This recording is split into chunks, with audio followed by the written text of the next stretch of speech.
हामी पढा थियो गभर्नमेन्ट फाइनेन्स। यो गभर्नमेन्ट फाइनेन्स च्याप्टरमा हामी गभर्नमेन्ट फाइनेन्स के हो यसको इन्ट्रोडक्सन पढा थियो र बजेट के हो पनि पढिसकेका छौँ हामी एकदम इन डिटेल। सो यसको भिडियो अलरेडी अपलोड छ, तिमीहरू गएर त्यहाँ हेर्ने, जो आज थिएन त्यो गएर हेर्ने। आज हामी पढ्छौँ components of government budget. Government बजेटको कम्पोनेन्टहरू के हो, गभर्नमेन्ट बजेटमा इन्क्लुड हुने कुराहरू के हो त यसको अङ्गहरू भन्छ हामी नेपालीमा। गभर्नमेन्ट बजेटको सरकारी बजेटको अङ्गहरू। सो सुरु गरौँ है, कम्पोनेन्ट अफ गभर्नमेन्ट बजेट। हाम्रो पहिलो कम्पोनेन्ट छ समरी अफ इकोनोमिक प्रोग्रेस। जुन गभर्नमेन्टको बजेट हुन्छ त्यसमा इकोनोमिक प्रोग्रेसको पुरै समरी हुन्छ। त्यो समरीमा के हुन्छ, प्रिभियस इयरमा जुन बजेट तयार भएको थियो त्यो बजेटमा कति इन्कम कति रेभेन्यू थियो गभर्नमेन्टको, कति गभर्नमेन्टको एक्सपेन्डिचर थियो है, अनुमानित आम्दानी कति थियो र अनुमानित खर्च कति थियो र ती खर्चहरू कुन कुन सेक्टरमा लागेको छ र ती खर्चहरूको प्रभावहरू के छ। हामीले जुन बजेट तयार पारे थियो त्यो बजेटको ओभरअल इकोनोमीमा कस्तो इम्प्याक्ट छ त, पुरै देशमा कस्तो इम्प्याक्ट छ, हामी जुन उद्देश्यले बजेट तयार पारे थियो त्यो कस्तो भएको छ, अहिले पुरै समीक्षा हुन्छ क्या। समरी मतलब पुरै बजेटको के हुन्छ त, इकोनोमिक प्रोग्रेस। बजेट इम्प्लिमेन्ट गरेपछि इकोनोमीमा के कस्ता प्रभाव पर्यो, ग्रोथ भयो कि प्लान अनुसार केही भएको छ कि छैन, यो सम्पूर्ण कुरा हुन्छ हाम्रो केमा, समरी अफ इकोनोमिक प्रोग्रेस। आर्थिक प्रगतिको समीक्षामा यो पुरै समरी हुन्छ इकोनोमिक प्रोग्रेसको। मतलब इकोनोमीमा प्रिभियस इयर त हरेक वर्ष बजेट इम्प्लिमेन्ट हुन्छ। बजेट इम्प्लिमेन्ट भएपछि त्यो बजेट कतिको युजफुल भयो त, प्लान अनुसार काम भएको छ कि छैन। मानौ एजुकेसन सेक्टरमा एउटा फिक्स अमाउन्ट ल 1 अरब छुट्याएको थियो ल मानौ, अनि त्यतिले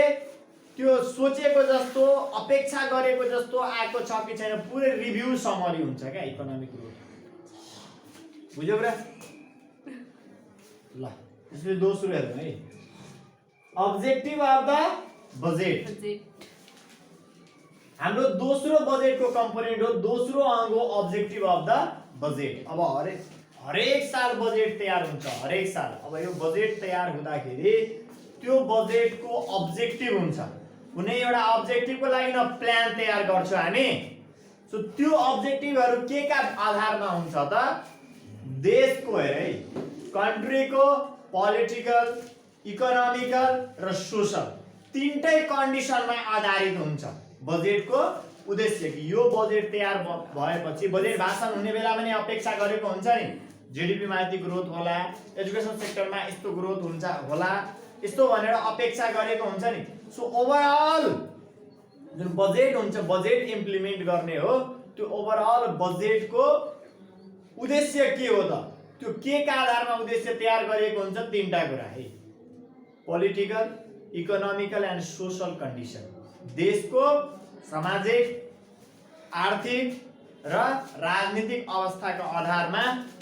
र अन्य पनि के आवश्यकता छ त देशमा, के कुरामा डेभलपमेन्ट गर्नु पर्यो त,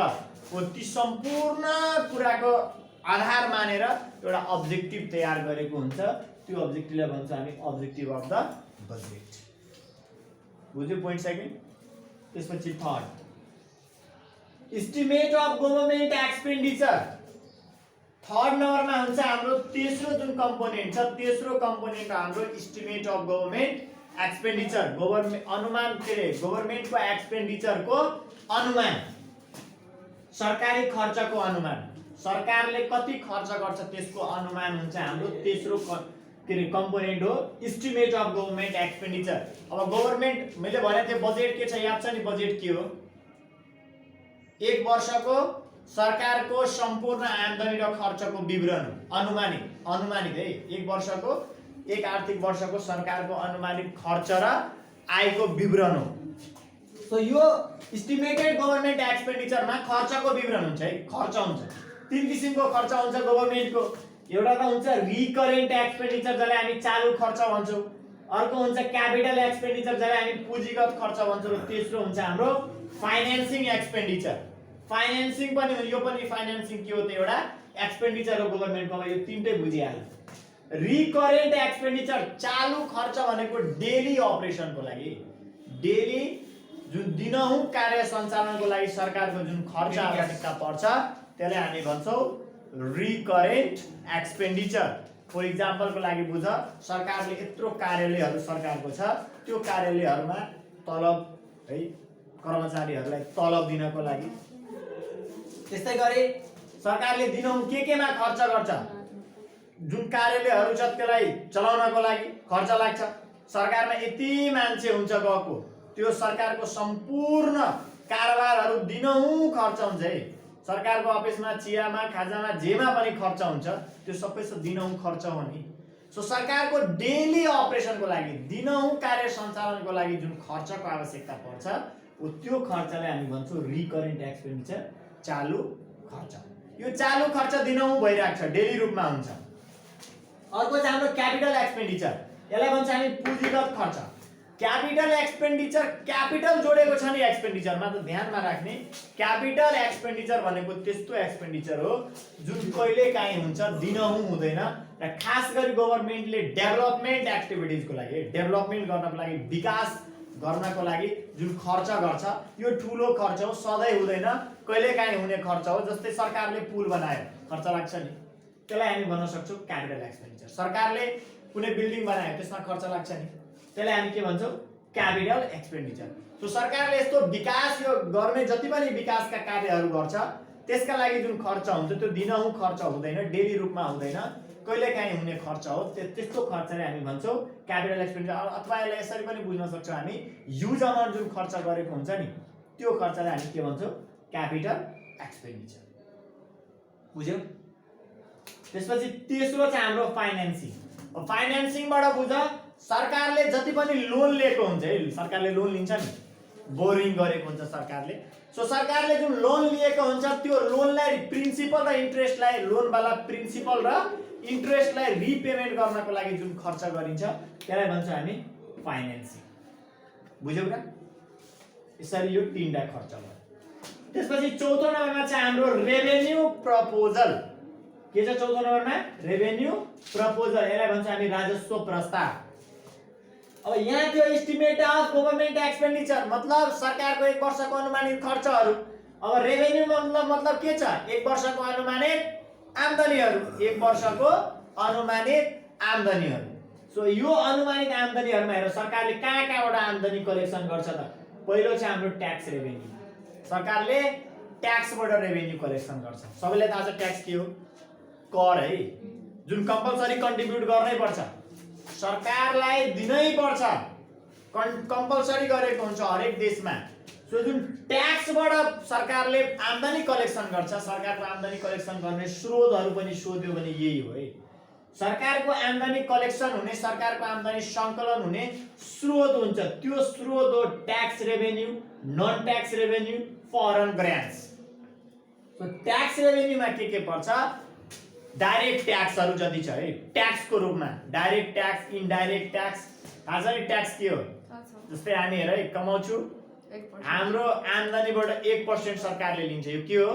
ट्याक्स हो इन्कम ट्याक्स हो यो अब बिजनेसहरूले प्रफिट कमाउँछ त्यसबाट ट्याक्स लिन्छ सरकारले हो हैन रोडमा गाडी चल्छ त्यसबाट सरकार लिन्छ हामी प्रपर्टी हाम्रो घर जग्गा हुन्छ त्यसमा ट्याक्स लिन्छ सरकारले यो सबै कस्तो इन्कम हो ट्याक्स रेभेन्यू सरकारको लागि रेभेन्यू सरकारको लागि आम्दानी कस्तो आम्दानी कर आम्दानी ठीक छ दोस्रो चाहिँ हाम्रो non tax revenue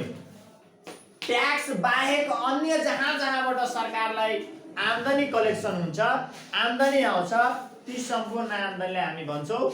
non tax revenue अब यो नन ट्याक्स रेभेन्यूहरू कुन होला त हेर है सरकारले सरकारको स्वामित्वमा भएको विभिन्न किसिमका इन्टरप्राइजहरू जसलाई हामी पब्लिक इन्टरप्राइज भन्छौँ सञ्चालन छ त्यो पब्लिक इन्टरप्राइजको इक्जाम्पल नेपाल विद्युत प्राधिकरण भयो आयल निगम भयो यो सबै सरकारको स्वामित्वमा भएको पब्लिक इन्टरप्राइजहरू हो नि त सो यिनीहरूबाट सरकारले के गर्छ आम्दानी कलेक्सन गर्छ र अन्य सरकारी स्कुल छ सरकारी के अरे हस्पिटल छ कि छैन यो जति पनि सरकारको अदर सोर्सबाट आउँछ यसमा सरकारले लिने फी के रे सरकारले लिने फी कमिसन त्यसपछि सरकारले के रे लिने अरु के यसमा जति पनि सरकारले कलेक्सन गर्छ नि एज अ फाइन भयो पेनल्टी भयो सरकारले फाइन पेनल्टी पनि लिन्छ नि कोही कानुनको विपरीत चल्यो भने त्यसलाई फाइन लगाउँछ पेनल्टी लगाउँछ यो सम्पूर्ण पर्छ हाम्रो नन ट्याक्स रेभेन्यूमा सरकारको गैर कर आम्दानी बुझ्यौ त्यसपछि तेस्रो चाहिँ हाम्रो फरेन ग्रान्ट्स अब जुन डेभलपिङ कन्ट्रीहरु हाम्रो देश कस्तो कन्ट्री हो डेभलपिङ कन्ट्री हो है सो डेभलपिङ कन्ट्रीहरुलाई के गरेको हुन्छ त अरु देशले ग्रान्ट्स दिइराखेको हुन्छ के अनुदान दिइराखेको हुन्छ विदेशबाट के गर्छ अनुदान स्वरूप पैसा दिइराखेको हुन्छ जुन आम्दानी कस्तो हुन्छ त फिर्ता गर्नु पर्दैन है गिफ्ट स्वरूप हुन्छ क्या गिफ्ट थाहा छ नि गिफ्टलाई फिर्ता गर्नु पर्दैन नि हो त्यस्तै हुन्छ यो ग्रान्ट्स जति हो यो सरकारको त्यस्तो आम्दानी जुन फिर्ता गर्नु पर्दैन डेभलप्ड कन्ट्रीहरुले डेभलपिङ कन्ट्रीलाई दिने गर्छ बुझ्यौ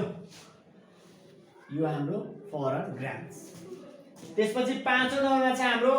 सोर्स अफ डेफिसिट फाइनान्सिङ बजेटको अर्को के रे कन्टेन्ट चाहिँ हाम्रो अर्को कम्पोनेन्ट चाहिँ हाम्रो source of deficit financing budget तीन किसिमको हुन्छ यहाँ डिस्क्राइब गरेको छैन म तीन किसिमको बजेट हुन्छ भन्छु पहिलो बजेट हुन्छ हाम्रो सरप्लस बजेट दोस्रो हुन्छ डेफिसिट बजेट तेस्रो हुन्छ हाम्रो ब्यालेन्स बजेट हेर सरप्लस बजेट कस्तो बजेट हो सरकारको आम्दानी यदि सरकारको खर्च भन्दा बढी छ भने आम्दानी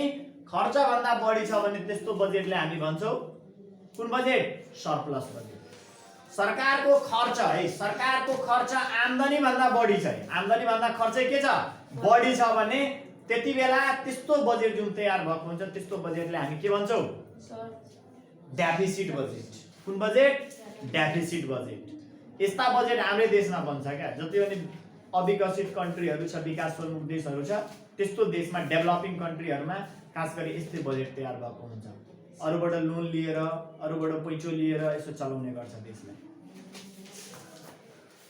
बुझ्यो यो हामी बजेटको टाइप्स बुझ्यो अब बुझौं सोर्स अफ डेफिसिट फाइनान्सिङ जति बेला डेफिसिट बजेट थियो अर्को एउटा बजेट भनेन मैले अर्को बजेट के भने थिए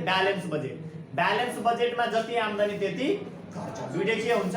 इक्वल हुन्छ त्यही भएर त्यसलाई भन्छ हामी ब्यालेन्स बजेट सन्तुलन बजेट भन्छ त्यसलाई अब यो कतिखेर हुन्छ सोर्स अफ डेफिसिट फाइनान्सिङ कतिखेर हुन्छ जतिखेर डेफिसिट बजेट तयार गर्छ गभर्नमेन्टले जतिखेर डेफिसिट बजेट तयार गर्छ त्यति बेला